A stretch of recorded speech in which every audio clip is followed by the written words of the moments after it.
Perkenalkan, saya mahasiswi atas nama Priskalia Martini Karmi dengan NIM 2003030013, mahasiswi kelas A semester 1, Prodi Sosiologi, Fakultas Ilmu Sosial dan Ilmu Politik, Universitas Nusa Cendana Kupang. Kali ini saya akan mereview buku ke-11 mata kuliah pengantar sosiologi, yaitu review materi perkembangan sosiologi dalam buku khas Sociology Progress karya Colin Campbell. Baik, pada bab pertama membahas mengenai jika kita bertanya pada diri sendiri mengapa beberapa artikel dan buku dikutip secara luas yang lainnya tidak, atau memang mengapa beberapa akademisi diterbitkan dan yang lainnya tidak, atau memang mengapa beberapa sosiolog diberi penghargaan dan penghargaan sementara yang lain tidak, kami cenderung menemukan bahwa jawaban biasanya dibingkai dalam bahasa umum yang menekankan kebaruan atau orisinalitas. Memang ini adalah jawaban yang umumnya ditemukan dalam pembenaran untuk penghargaan ini, seperti juga untuk keputusan tentang publikasi. Berkali-kali kata-kata ini muncul dan di satu sisi tampaknya cukup masuk akal. Lagi pula tidak ada yang akan dipuji karena mengulangi hal yang sama. Rumus lama atau menyajikan interpretasi lama yang sama, penjelasan atau akun. Namun ini semua sama mengkhawatirkan dan untuk alasan yang sangat bagus. Yang pertama adalah tingkat subjektivitas yang jelas yang mendasari penilaian jenis ini, seperti yang diamati oleh Karen Cerullo. Artikel yang muncul terlihat dalam perjalanan waktu memiliki karakteristik penting. Ini klasik bisa dikatakan seringkali tidak terlihat dalam cahaya itu saat pertama kali disajikan publikasi atau setidaknya tidak oleh mayoritas wasit. Apa ini lebih tepatnya menunjukkan bahwa banyak artikel yang benar-benar inovatif mungkin tidak akan pernah dipublikasikan. Demikian pula ini adalah penilaian yang mungkin akan dibatalkan di masa depan ketika baru informasi dan data terungkap. Tujuan dari review kali ini yaitu mengetahui materi mengenai yang pertama, Harry Groundhog, sosiologis, yang kedua, sosiologi dan Burn, yang ketiga, kematian beasiswa, yang keempat, runtuhnya Menara Gading. Pada bab pertama membahas mengenai Harry Groundhog, sosiologis. Fakta bahwa ingatan sosiologis biasanya sangat pendek sudah terbukti disebutkan, dan itu seperti yang disarankan bahwa satu alasan utama mengapa sosiologi mengalami semacam Harry Groundhog abadi.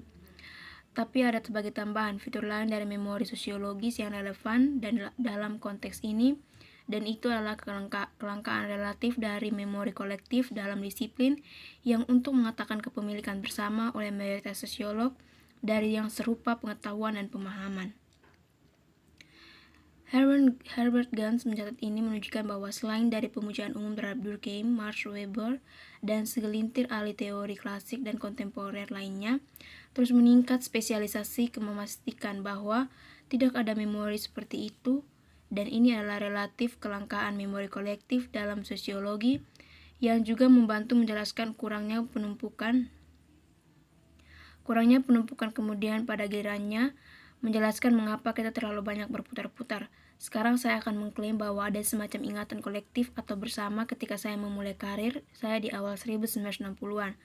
Kebanyakan sosiolog saya kenalan tidak peduli apa spesialisasi atau preferensi mereka, perspektif teoritis akan menyadari dan kemungkinan besar telah membaca banyak dari buku yang sama, dan akibatnya kami akan membahas yang baru publikasi, terutama tentang teori antara kita sendiri. Yang berikut sosiologi dan Burn. Dalam hal itu, pemujaan sosiologis para leluhur sangat hidup dan sehat, setidaknya menilai dengan ruang yang diberikan untuk membahas karya tokoh-tokoh ini di buku teks. Yang agak ironis dari sini adalah Max Weber tampaknya telah menerima kebenaran dari pernyataan Whitehead yang menyatakan bahwa masing-masing dari kita tahu itu apa yang telah dia capai akan menjadi kuno dalam 10, 20, 50 tahun. Namun sejauh ini sudah pasti tidak demikian sebagai pekerjaannya sendiri. Mungkin indikator yang lebih baik dari Whitehead Ukuran kemajuan akan menjadi bukti untuk menunjukkan penurunan yang stabil di jumlah kutipan untuk pelopor disiplin ini dalam generasi buku dan artikel berturut-turut. Tidak jelas apakah ini masalahnya, setidaknya seperti sejauh menyangkut buku teks, meskipun tampaknya mungkin dilihat dari kurangnya kutipan komparatif untuk melakukan penelitian di banyak subbidang disiplin ilmu tanpa referensi atau bahkan pengetahuan dari karya leluhur. Tapi kemudian ada sosiolog yang mau membantah saran bahwa kemajuan membutuhkan penggabaian penutupan mempelajari pekerjaan mereka. Paul Adler adalah salah satunya. Begitu pula John Scott. Memang yang terakhir melangkah lebih jauh untuk membalikan pernyataan Whitehead, mengklaim bahwa ilmu yang merupakan para pendirinya telah hilang atau setidaknya cukup banyak kesulitan. Yang berikut yaitu kematian beasiswa. Seperti yang dikatakan Ernest Boyer secara persuasif, fokuslah pada orang tua yang lelah debat pengajaran versus penelitian yang telah menyebabkan signifikansi beasiswa agak diabaikan. Dia membedakan 4 yang terpisah tapi tumpang tindih bentuk-bentuk aktivitas ini yang dia sebut beasiswa penemuan, beasiswa integrasi, beasiswa lamaran, dan beasiswa mengajar. Memperhatikan bahwa yang pertama dan keempat menerima cukup perhatian, ia menekankan bahwa karya sarjana juga berarti melangkah kembali dari penyidikan seseorang, mencari koneksi dan membangun jembatan antara teori dan praktik. Inilah aktivitas krusial yang semakin diperas oleh obsesi terhadap penelitian. Itu sangat penting jika disiplin ingin maju. Ini mencari koneksi dan membangun jembatan jelas diperlukan jika perbatasan ingin dikaitkan ke intinya. Tapi kemudian beasiswa melibatkan pengetahuan yang merupakan prosesnya menyerap dan mengasimilasi informasi, memahaminya jika Anda mau. Itulah tepatnya pekerjaan penjelasan yang Homans diidentifikasi sebagai hilang. Salah satu akibat yang tak terelakkan dari langkah jauh beasiswa telah kecenderungan untuk berpaling dari sejarah, sebagai sulit untuk menghasilkan data baru secara retrospektif, sementara beasiswa biasanya melibatkan penyerapan sejumlah besar data yang telah terkumpul suatu jangka waktu. Yang berikut runtuhnya Menara Gading. Hal pertama yang perlu diperhatikan adalah saya memasuki kehidupan universitas tepat di waktu itu, berkembang pesat sebagai konsekuensi dari laporan Robbins 1963. Satu hal ini saya anggap seperti yang memang saya yakini sebagian besar kolega saya sebagai hal yang baik, karena saya sadar akan fakta bahwa anggota pertama keluarga saya yang kuliah. Tapi kemudian, seperti yang disebutkan sebelumnya, sosiologi adalah mata pelajaran yang relatif baru di Universitas Inggris pada awalnya 1960-an. Hanya menjadi disiplin otonom, seperti yang dicatat Mike Savage dalam akhir 1950-an. Setelah titik itu meluas sangat cepat dan dengan staf pengajar dan peneliti penuh waktu bertambah 2 kali lipat di universitas di Inggris antara tahun 1960 sampai 1970.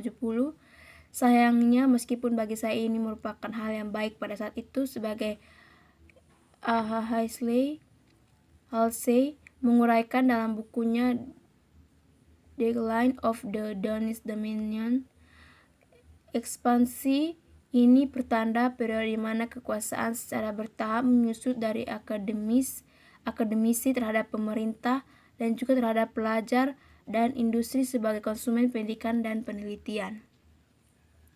Proses tersebut sedang berlangsung pada saat itu. Bukan itu sampai pengenalan oleh pemerintah buruh dari beasiswa pada tahun 1998. Awalnya ditetapkan hanya 1.000, itu kemudian meningkat pada tahun 2003 menjadi 3.000, sedangkan tahun 2010 batasnya dinaikkan menjadi 9.000. Angka ini sekarang naik sejalan dengan inflasi, yang berarti bahwa pada saat penulisan adalah sekitar 9.250. Bab yang ketiga yaitu simpulan.